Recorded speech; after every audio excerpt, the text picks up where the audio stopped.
Hey, y'all, Scott Horton here for WallStreetWindow.com. Mike Swanson is a successful former hedge fund manager whose site is unique on the web. Subscribers are allowed a window into Mike's very real main account and receive announcements and explanations for all his market moves. The Federal Reserve has been inflating the money supply to finance the bank bailouts and terror war overseas. So Mike's betting on commodities, mining stocks, European markets, and other hedges against our depreciating dollar. Play along on paper or with real money, and then be your own judge of Mike's investment strategies. See what happens at WallStreetWindow.com.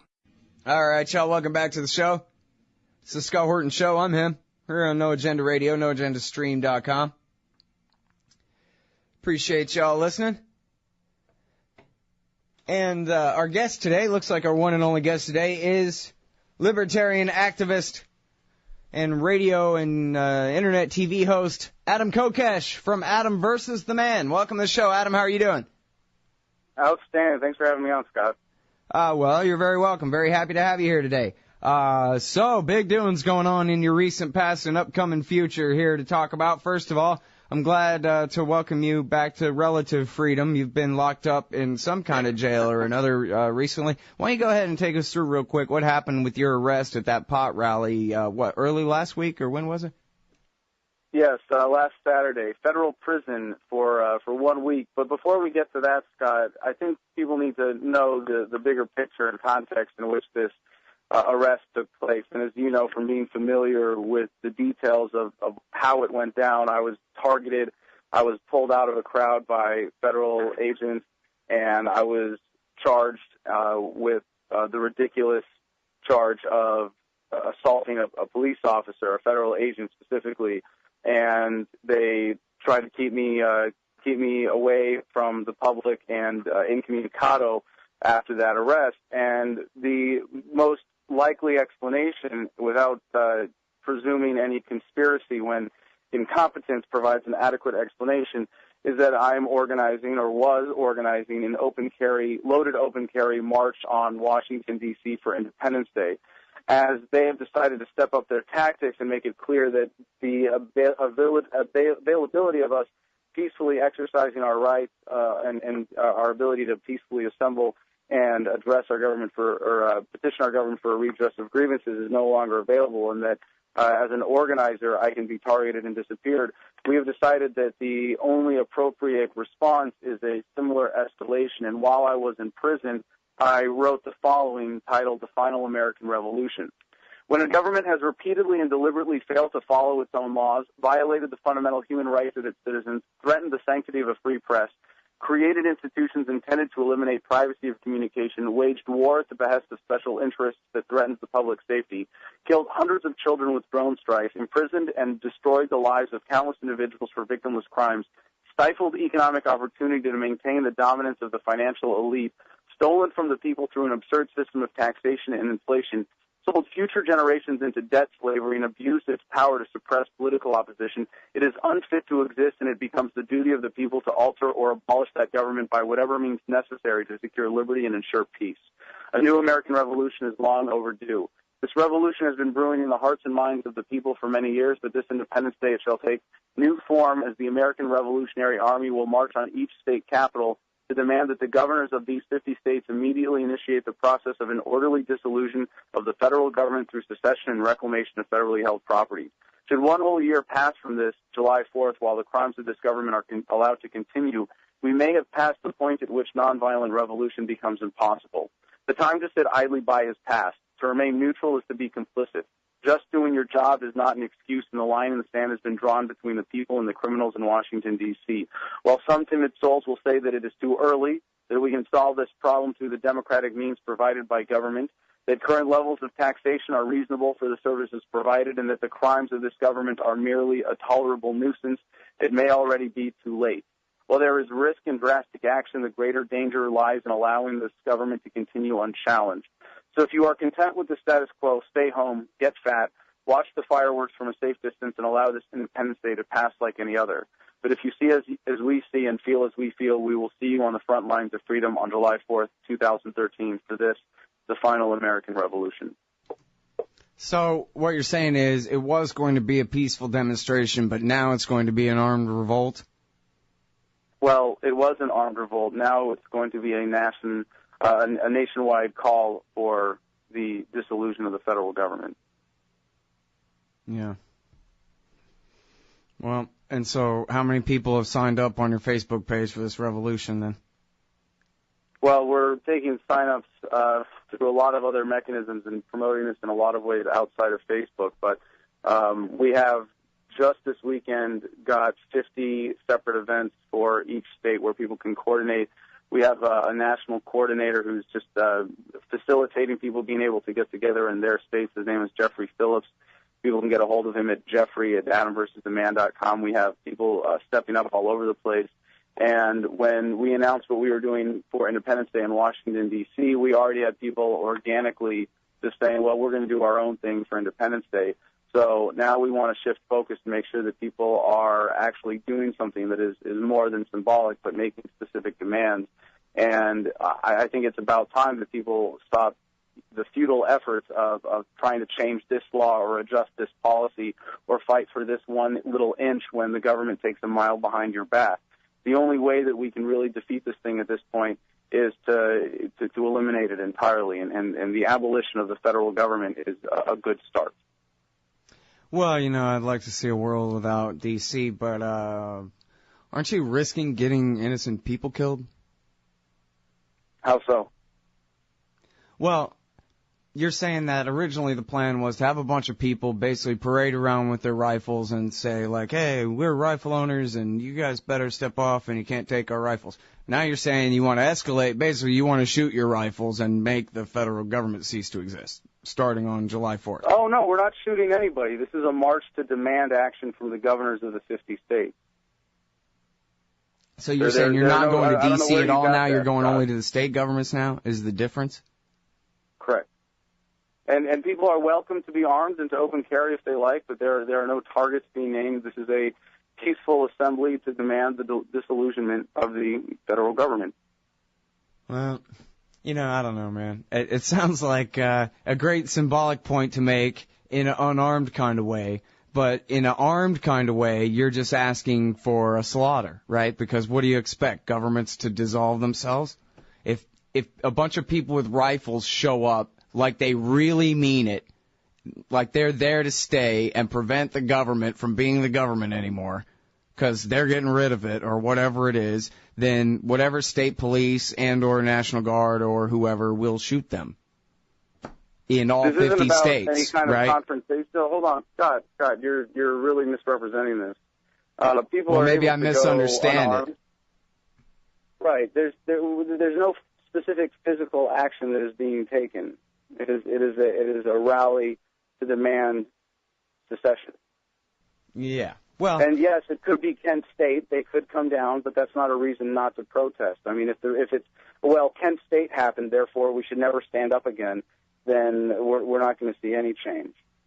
Well, I'm not saying that, but the thing is, it's just you're conflating so many different things together, right? Like, first of all, the way I see it is this. If we lived in the kind of free society that you want to live in, that I want to live in, it wouldn't matter if a bunch of guys paraded around with rifles. Who cares about a rifle? It's a free society, big deal. The fact is, we do live in a kind of country where somebody like yourself maybe does need to do a kind of a march, some kind of thing to prove that point or whatever. But the fact that we live in that kind of society means that that's very dangerous ground that you're treading on. I'm not saying it's, I object to it 100%, the original idea, the march around Washington, D.C. kind of thing. I guess, it depends on the context. I could kind of see that. But if you're saying that, no, we're declaring independence and we demand the governments dissolve themselves and we're showing up with our rifles, then that's not the same thing as just doing sort of a Second Amendment kind of a march on that point, sure. and having rifles for display, but obviously not for use, which is what seemed like you were going for in the first place. That is what we're going for, but it's going to be up to the individuals in their states whether or not they want to show up armed. And if it's a state where open carry is entirely illegal, then I don't think it's necessary to press that issue in order to make the point. Well, I mean, in principle, you're right, but again, like I'm saying, if we lived in the kind of society where it didn't make a difference, then you wouldn't need to make that point in the first place. But it's just, on this particular issue. If people don't want to show up armed, then they don't have to. That's not what this is about. All right. I think you're conflating this with what was announced as the plans previously when it was a march on D.C., but that's not what it is anymore. Okay, I guess that is my mistake then. You're saying that is off, and instead what Correct. you want is a bunch of people to show up at the state capitals saying, go back to the Articles of Confederation or something, and you can bring guns if you want, but that's not the point anymore at all, basically. Correct. Okay. But it's not to go back to the Articles of Confederation, that's for sure. Oh, well, I was just throwing that out there because that'd be a good start for getting rid of the federal government, right? It doesn't sound like you're saying get rid of all the state governments. But I think if we're taking this drastic action and saying that the current federal government is unfit to exist, then asking it to take, exactly that many steps back and go right back to the Articles of Confederation would be like, I don't know, telling someone who's mugging, who's in your house committing home robbery and throwing them out, but trying to throw them just an inch outside of your doorstep instead of completely into the street. Fair point. I'm not going to argue that. That's fair enough. All right. Well, listen, if anybody wants to call in, this will be the, first try for taking callers for the guests on the show under the new phone system here, but it should work out, I hope. Let's give it a try. If you want to get involved in this conversation, it's 512-271-4836, 512-271-4836, or 877-513-0792, 877-513-0792, if you want to ask your own question of Adam Kokesh from Adam versus the Man. Hey, now let me ask you this real quick, and it's just sort of a minor point in all of this, I guess, but there's this video going around where it looks like some guy sticks a joint in your belt or something, and everyone's saying, aha, an agent provocateur entrapped my man Kokesh. So what's going on with that? Could you explain? Sure. That's Don Bizarne, and it's scary footage because you're right. It really looks like that. And I didn't even know that this had happened or was an issue at all until I was released from prison. And I was really shocked to see this, but also dismayed to see how people had jumped to conclusions and had gone to the point of making death threats against Don, which is inappropriate and I think grossly irresponsible in this case because it really does look like it. As we were being shoved together, he has an arm that's brought behind his back that's flailing in such a specific way that it really does look like that's what he's going to do, is to plant something on me. And if that's the case, it's a most ridiculous effort. He was certainly unsuccessful. But the odds of that being what was going on at that point are so low that I can't imagine that would be it. And if that was somehow the government's plan, I mean, first of all, they would have to know from eavesdropping that I didn't have any marijuana on me to begin with, because I think if they were trying to set me up, they were probably more going by the assumption, let's come up with an excuse to detain him, and then we can search him, and then he'll have weed on him, and then we can. So you never did have a joint in your belt? Is that what you're telling us? Right. I did not, and I did not have anything on me, and if that's what it was unsuccessful. Okay, so perhaps it's misleading footage. You haven't had a chance to talk to the guy and ask him what's going on there? Not personally, but I have no suspicion of him whatsoever. Okay, you think it's all a misunderstanding, basically? Yeah. Okay, yeah. Fair enough. Yeah, I kind of suspected that, too. I wasn't sure what was going on. I think someone said that they thought maybe he was trying to adjust your wireless microphone volume or something like that. I don't know. No, certainly not. Yeah, no, okay, so not that. Well, anyway, but... well, look, we got a caller on hold, but I'm going to ask him to hold on for just one more second because I want to ask you one more thing here real quick, which was, do you have an explanation for, other than just the obvious that they're just persecuting you and seeing what they could get away with, is there any other explanation as to how your misdemeanor resisting arrest charges became some kind of excuse to turn you over to the feds? You never were charged under federal statutes, were you? But you were held by them, is that right? I was charged with assaulting, impeding a federal officer. Oh, and it was what, like a federal park police grabbed you or something? Yeah, because it was federal park police officers, and they said that I had grabbed him. Actually, that was the charge. I see, but it was national government cops that arrested you in the first place. That's why it was the federal charges. That's what you're telling me? Correct. Okay, I understand. All right, now here's a caller. Anybody else wants to call in? It's 877-513-0792. Caller, go ahead with your question for Adam. Hey, Adam, how are you? Outstanding. Thanks for calling. Hey, I've been watching you for a couple of years now, and Guy, let me tell you, I'm 60, and when my friends tell me that the young people don't have a voice, I point them right at you. I just want thanks. you to know that. I hope I can live up to that. You're making a huge difference. I mean, somebody who's willing to put it out there, despite what may happen to them, because they know that the truth is a very powerful thing. Dude, you rock. Well, thank you. I appreciate it. Did you have a question about the arrest or any of that? Well, I mean, I thought that was appropriate, what I just asked him. I do. Actually, my question had to do with the pot, the story of the pot being hidden on him, and he kind of answered that. But look, you're dealing with desperate people. I mean, these people are truly desperate in their relationship with us, and we shouldn't be surprised at anything they do. Not a thing. Yeah. No, I think you're right, but it just means that it's, in talking about the open carry march and talking about, some of the other things that I've been involved in, a lot of people, like even we heard from Scott, take it as a reason to back down or to not do something.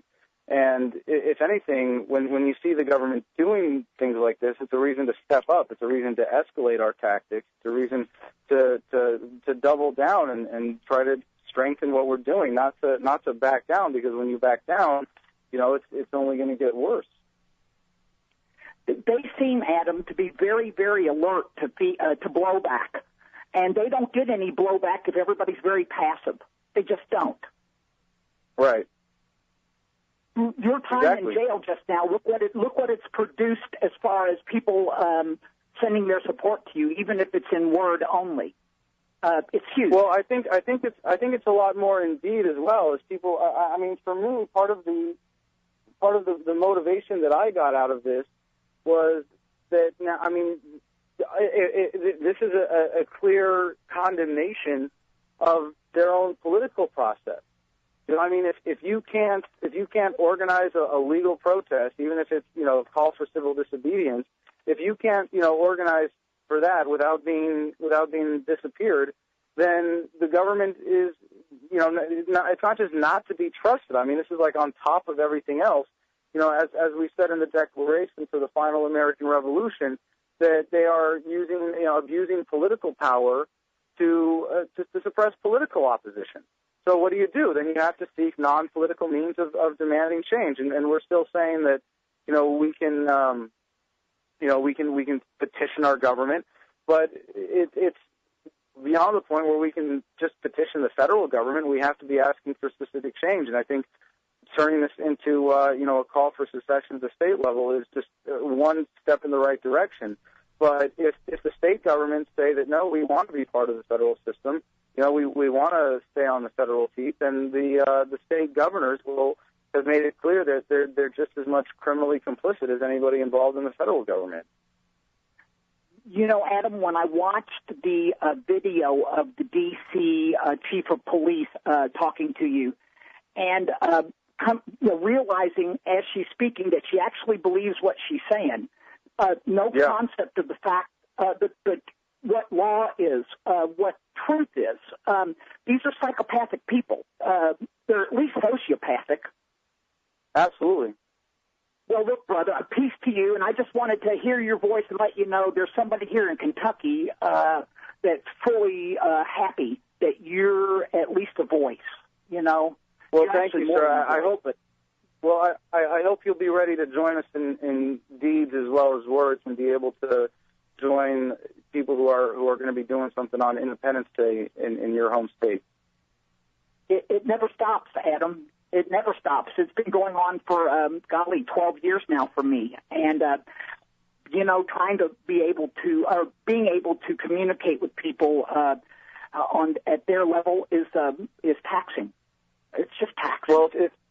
If you're ready to step up, I encourage everyone who's listening who wants to get involved to email our national coordinator, Jeffrey Phillips, at jeffrey@adamversustheman.com, JEFFREY, and he can make sure that the efforts within your state for an event at your state capitol are being coordinated, and that people that want to be able to get in touch with others in their state are able to communicate.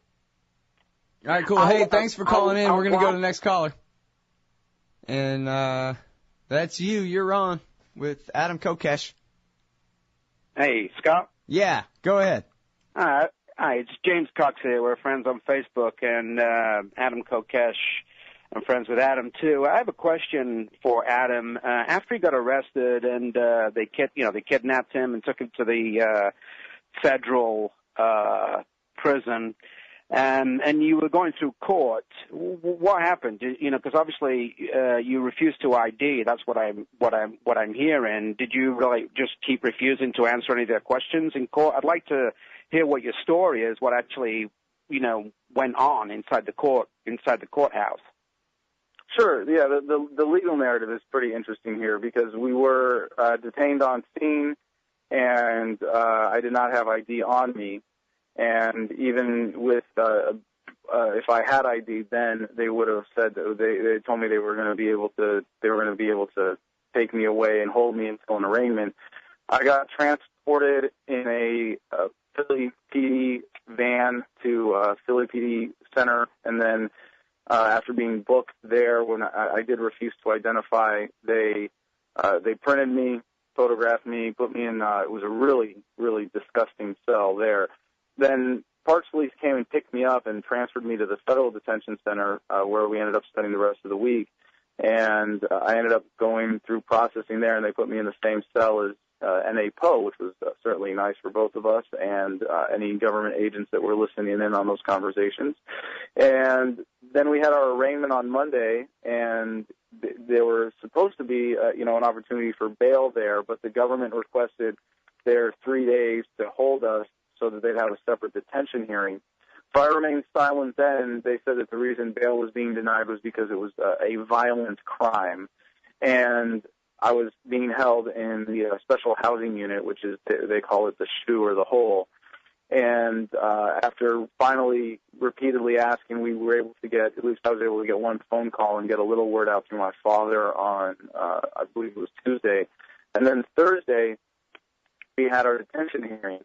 And because, N.A. Poe had gone with the strategy of doing whatever it takes to get out, and I went with the strategy of, show it, I'm going to beat this thing, then we were able to go hardcore on challenging the probable cause. And that was when my attorney went through the process of picking apart the testimony that was in the affidavit of the complaint from Parks Police. And, really it was important to just, before the judge, for the court record, walk through the narrative and reveal how absurd it was, even, if you held it as true in and of itself, but just the contradictions there and the misunderstandings or false accusations that became very obvious came out then. And they wanted me to take bail, and they were telling me that if I just gave them a phone number, and an address, that I could be released, but then it would be conditional. And I wasn't going to agree to the conditions anyways, because as they told us, it was going to be, limited to an address, some form of house arrest, and, limited travel or travel with permission only, being submitted to regular drug testing, and not being allowed to own a firearm. And I said, that's not going to be acceptable anyways, but I'm going to stand here and I'm going to beat this thing. And because I had refused to take a PPD test for tuberculosis, as well as submit to DNA testing, I was not allowed to be admitted to the general population and was going to be held in the special housing unit. So when they said that if you don't submit at this point to all these tests or these conditions of bail, basically what I was doing was volunteering to do up to 100 days of solitary confinement, because Poe had already been released at that point. And I knew that I was going to go back to that same cell, and they weren't allowed to give me a cellmate, and I was happy with that because, for my own safety to be isolated. And I was, more than happy to sit and work on my book, which I had started writing. So I said, shove it. I'm ready. You want me to do 30 days until the indictment and 70 days for a speedy trial? I'll do it. I'm good to go. I'm all right, wait. Time. Hold it right there. If you want to finish this story, you're going to have to hold on through the top of the hour break here. Can you stay with us for a minute? Jump just a minute. Okay, good deal. Hang tight right there. You too, caller, if you want. All right, y'all, welcome back to the show. I'm Scott Horton. ScottHorton.org is my website when it's working, which it ain't, but it will be again tomorrow probably. You can follow me on Facebook, Twitter, and YouTube at /Scott Horton Show. I'm on the phone with Adam Kokesh from Adam versus the Man, and also with caller number 5 or something like that too. So you were James Cox. I'm sorry? It's James Cox. Oh, James Cox. Well, yeah, thanks very much. So you were wrapping up there when we were interrupted by the break, Adam, about your travails in the court system and how it was that they went ahead and threw you out of there instead of into the darkest pit. Well, I think when it came down to it, they had to let me go because I was making the guards depressed by being so damn cheery. And, I made a real point of demonstrating to them how much more free I was, even when locked in a cage, than they were with their little wage slave government jobs. Good time. And being cheery, being upbeat. And, I got to say, I made a really interesting observation when I was in there in prison. It seems like, by and large, the prisoners at worst are, grumpy, surly, resigned to their situation, but generally accepting of it and upbeat, and they get to work out and they can sleep as much as they want and relax and not a lot of stress, at least when you're in in special housing confinement. And by and large, the guards are overweight and grumpy and miserable with their little lives. And I think it's a really interesting contrast when you can accentuate that when you're there for a righteous cause. And I don't think they really appreciated the significance of it as much as I did. But out of the blue, after that, Friday morning, they just came to my cell, banged on the door. Hey, you're leaving. Get your shit together. And I scooped up what little paperwork I had there, and I didn't know if they were taking me to another facility or whatever, but they put me in khakis, the little ridiculous stretch waistband khakis, and a dirty white T-shirt, and unceremoniously dumped me in the pouring rain outside of the detention center with no announcement whatsoever, no foreknowledge. And the reason is, the way they decided to do it, I guess, was to reduce my charges to citations.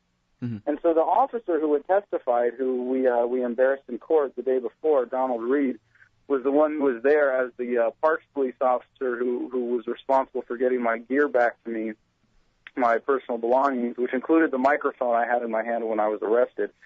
And he said, all right, and we're giving you these 2 citations you're going to sign for. And I was like, yeah, I'm not going to sign those.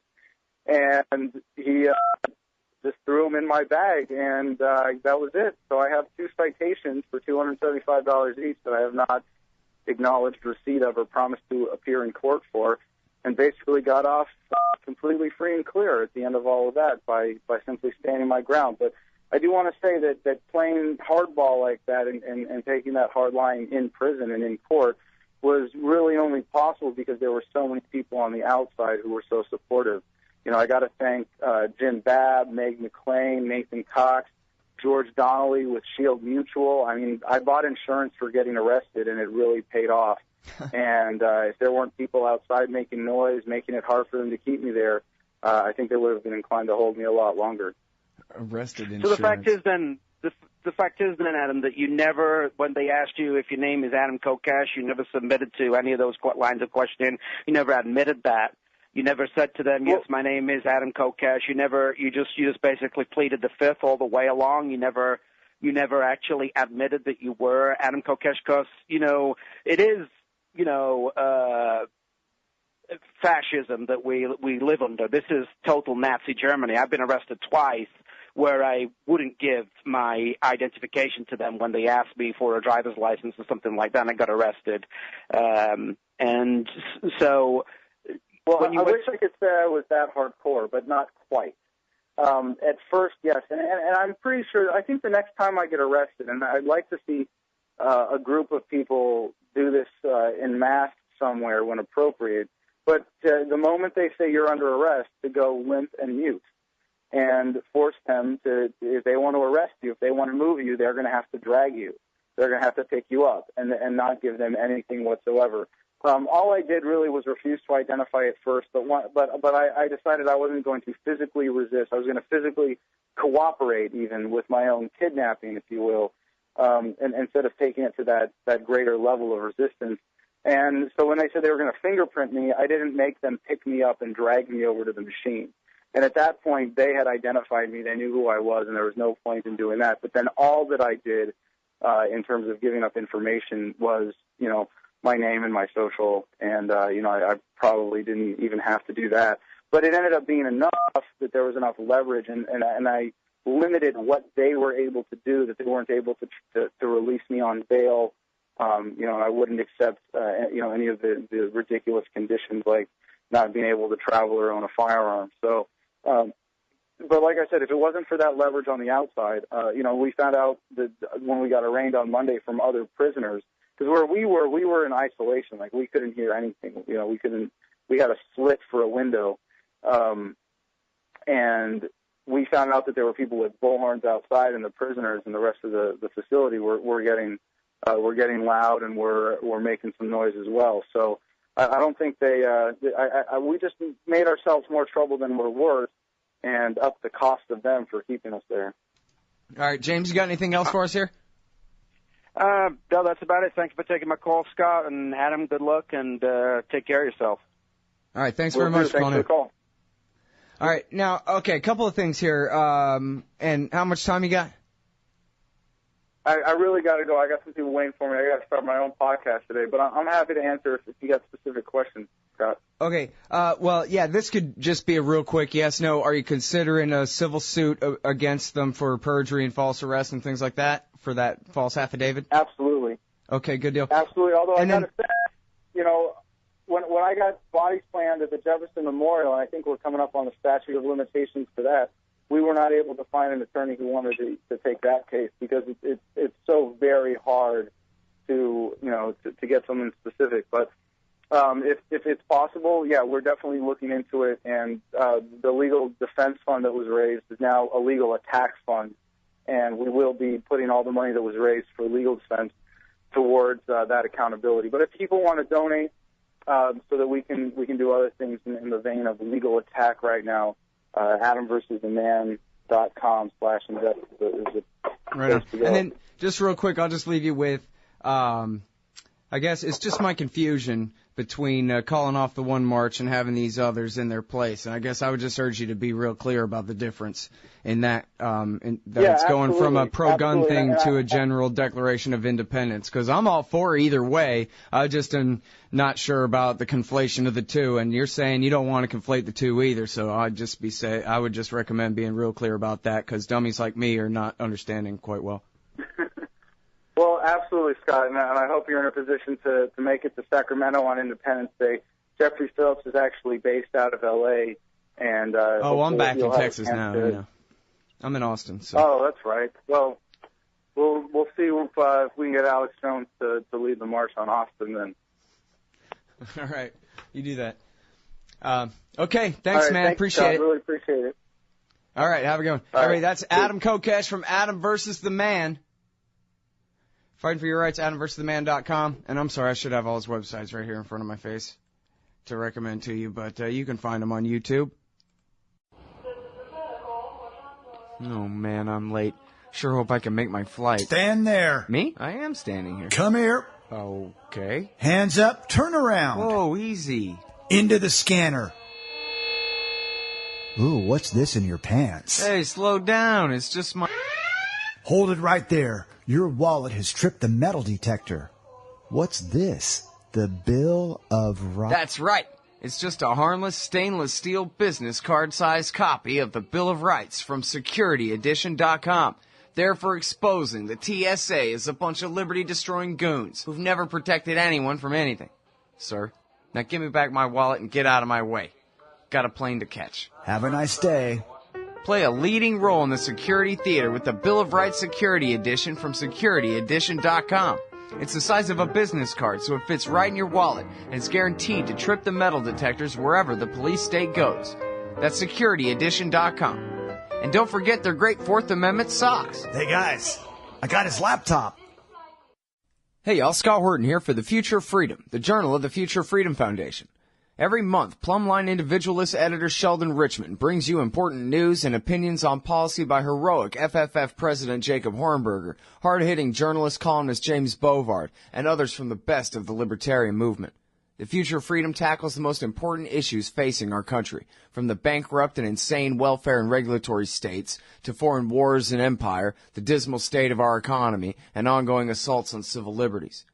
This society needs peace and freedom for prosperity to prevail. Subscribe to the Future of Freedom in print for just $25 a year, or online for $15 a year at fff.org/subscribe. And hurry up, because this summer they'll be running my articles about the wars in Libya, Syria, and Somalia in the Future of Freedom too. That's fff.org/subscribe for the Future of Freedom. And tell them Scott sent you. Admit it, our public debate has been reduced to reading each other's bumper stickers. Scott Horton here for LibertyStickers.com. I made up most of them, and most of those when I was mad as hell about something. So if you hate war, empire, central banking, cops, Republicans, Democrats, gun grabbers, and status of all stripes, go to LibertyStickers.com, and there's a good chance you'll find just what you need for the back of your truck. Own a bookstore? Sell guns at the show? Get the wholesaler's deal. Buy any 100 stickers and they drop down in price to $1 a piece. You can spread the contempt and make a little money too. That's LibertyStickers.com. Everyone else's stickers suck. Hey everybody, Scott Horton here. Ever think maybe your group should hire me to give a speech? Well, maybe you should. I've got a few good ones to choose from, including how to end the war on terror, the case against war with Iran, central banking and war, Uncle Sam and the Arab Spring, the ongoing war on civil liberties, and of course, why everything in the world is Woodrow Wilson's fault. But I'm happy to talk about just about anything else you've ever heard me cover on the show as well. So check out youtube.com/Scott Horton Show for some examples, and email scott@scotthorton.org for more details. See you there. Over at AIPAC, the leaders of the Israel lobby in Washington, D.C., they're constantly proclaiming unrivaled influence on Capitol Hill, and they should be proud. The NRA and AARP's efforts make them look like puppy dogs in comparison to the campaigns of intimidation regularly run by the neoconservatives and Israel firsters against their political enemies. But the Israel lobby does not remain unopposed. At the Council for the National Interest, they put America first, insisting on an end to the empire's unjustified support for Israel's aggression against its neighbors and those whose land it occupies, and pushing back against the lobby's determined campaign in favor of U.S. attacks against Israel's enemies. CNI also does groundbreaking work on the trouble with evangelical Christian Zionism and neocon-engineered Islamophobia and drumming up support for this costly and counterproductive policy. Please help support the efforts of the Council for the National Interest to create a peaceful, pro-American foreign policy. Just go to councilforthenationalinterest.org and click Donate under About Us at the top of the page. And thanks.